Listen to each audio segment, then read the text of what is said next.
Carta de Paulo aos Romanos. Confira o primeiro vídeo, onde exploramos quem Paulo era e por que ele escreveu essa carta e onde traçamos as ideias centrais dos capítulos 1 a 4. Que toda a humanidade está desesperadamente presa no pecado e precisa ser resgatada. Que esse resgate não vai acontecer através de pessoas que tentam obedecer às leis da Torá. Em vez disso, o caráter justo de Deus o levou a resgatar o mundo através da morte e ressurreição de Jesus, para que ele pudesse criar uma nova família multiétnica da fé através de Abraão como seu povo. Agora, nos 3 movimentos restantes da Carta aos Romanos, Paulo vai desenvolver ainda mais essas ideias. Então, lembre-se da exploração de Paulo da justificação pela fé, que quando as pessoas confiam na morte e ressurreição de Jesus, elas recebem um novo status. O seu relacionamento está certo com Deus. Elas são colocadas em uma nova família, o povo da aliança de Abraão, e recebem um novo futuro, a esperança de uma vida transformada. Agora, Paulo quer mostrar como essa realidade deveria reformular cada parte da nossa existência. Porque estar nessa família significa fazer parte de uma nova humanidade que Deus está criando através de Jesus e do Espírito. Então, Paulo volta ao primeiro personagem humano da história bíblica, Adão. O seu nome significa humanidade, e Adão, como toda a humanidade depois dele, escolheu o pecado e o egoísmo. E assim, todos nós enfrentamos o julgamento de Deus porque nos tornamos escravos da influência do pecado, resultando em morte. Mas então, Paulo compara Adão a Jesus, e ele é o novo Adão, um humano que viveu em obediência fiel a Deus, demonstrado através do seu sacrifício de amor. E agora Jesus oferece a sua vida como um presente para os outros, para que possam ser justificados diante de Deus. E assim, Jesus permanece como cabeça de uma nova humanidade que está sendo transformada por este dom, o que nos leva ao capítulo 6. Paulo lembra a esses cristãos em Roma que escolher seguir a Jesus significa deixar a antiga humanidade de Adão que eles têm e entrar na nova humanidade de Jesus. E o batismo deles era um símbolo sagrado dessa transição. Sua velha humanidade morreu com Jesus e sua nova humanidade ressuscitou com ele dentre os mortos. Então, quando uma pessoa confia em Jesus, a sua vida se une à vida dele. O que é verdade nele agora é verdade neles. É quando as pessoas aceitam sua identidade como seres humanos semelhantes a Jesus que elas estão liberadas para se tornarem seres humanos de todo o coração,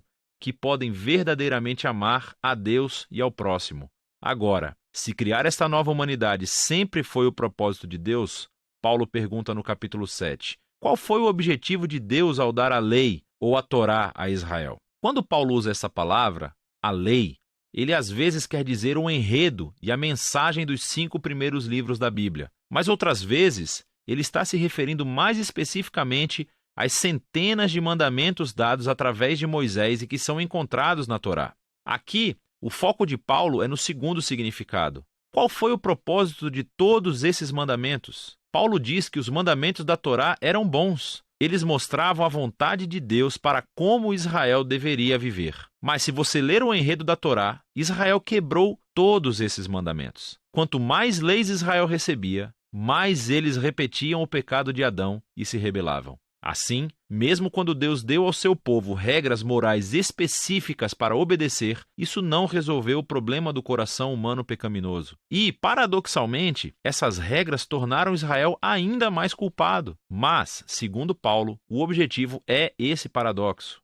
O objetivo de Deus era deixar claro que foi o mal que roubou o coração humano, que a Torá, por mais boa que seja, não poderia fazer nada sobre isso. Mas Paulo diz, no capítulo 8, que a solução chegou em Jesus e no Espírito, e eis como. Os mandamentos da Torá agiam como uma lupa. Ela focalizava o problema da condição humana em um só lugar, o povo de Israel. Mas agora, o representante de Israel, Jesus o Messias, pagou e lidou com todo esse pecado através da sua morte e ressurreição. E agora Jesus liberou seu Espírito em sua nova família para transformar seus corações de modo a que eles possam realmente cumprir o chamado de todos os mandamentos da Torá para amar a Deus e ao próximo. E não para por aí. A renovação dos seres humanos por Deus é o primeiro passo da sua missão maior de resgatar e renovar toda a criação, tornando-a num lugar onde o amor de Deus é a palavra final. Agora você pode ver como os capítulos de 1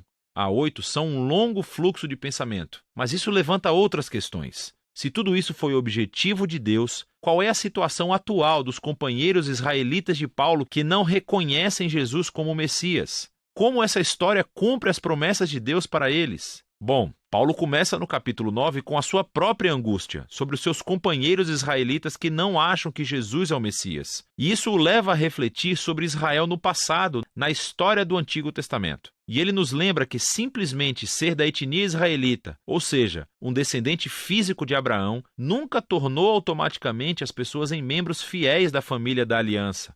Paulo nos mostra como Deus sempre selecionou um subconjunto da família de Abraão para seguir a linha da promessa. E o seu objetivo é que agora essa linha da promessa seja realizada por aqueles que seguem a Jesus. Ele lembra que por muito tempo as pessoas dentro e fora da família de Abraão rejeitaram a vontade de Deus. Ele nos lembra da história de Israel e do bezerro dourado e da rebelião do faraó. Ele nos mostra como Deus foi capaz de orquestrar eventos para que a rejeição das pessoas a ele realmente cumprisse seus propósitos redentores. E assim, no capítulo 10, Paulo volta o seu foco para Israel no presente. A razão pela qual muitos israelitas rejeitam a Jesus é porque eles estão baseando a sua relação de aliança com Deus no desempenho dos mandamentos da Torá. E, muito tristemente, eles não reconhecem o que Deus fez através de Jesus para criar uma nova família da aliança baseada na fé. E assim Paulo pergunta no capítulo 11, qual é o futuro de Israel? Deus abandonou seu povo? Não, diz ele. Há toneladas de judeus, incluindo ele próprio, que reconhecem Jesus como seu Messias. Mas há muitos que não o reconhecem. Mas Deus tem sido capaz de usar a sua rejeição para os seus próprios propósitos. Isso fez com que o evangelho se espalhasse cada vez mais rápido no mundo gentil, tornando a família de Abraão ainda maior e mais multiétnica. Paulo descreve a família da aliança de Deus como uma grande oliveira, e os que rejeitaram Jesus são os galhos que foram quebrados, por assim dizer. E esses gentios são como galhos selvagens que foram transplantados na árvore genealógica. No entanto, diz Paulo, um dia Jesus será reconhecido pelo seu próprio povo, e ele não oferece detalhes como isso irá acontecer. Paulo simplesmente confia no caráter de Deus e promete que ele não desistirá do seu povo da aliança. O que completa a transição para a seção final do livro, capítulos 12 a 16. Mas lembre-se do esboço geral da história. Por causa da sua fé em Jesus, judeus e gentios estão agora juntos na família de Abraão, essa nova humanidade que está sendo transformada pelo Espírito de Deus. E assim é como Deus está cumprindo as suas promessas antigas. Portanto, a única resposta razoável é que esses judeus e cristãos não judeus sejam unificados como a igreja. Nos capítulos 12 e 13, ele mostra que essa união virá do compromisso de amar e perdoar um ao outro. E esse amor será refletido através do povo da aliança, usando seus diversos dons e talentos para servir uns aos outros na igreja, assim como a existência da humildade e do perdão. Quando esses grupos étnicos e culturas diferentes se unem em Jesus, é inevitável haver conflito, que só pode ser superado através do trabalho árduo de perdão e reconciliação. É assim que eles mostram a maior das virtudes cristãs, o amor, que cumpre os maiores mandamentos da Torá de amar a Deus e amar ao próximo como a si mesmo. Nos capítulos 14 e 15, ele se concentra especificamente nas questões que estão criando divisões étnicas na Igreja Romana.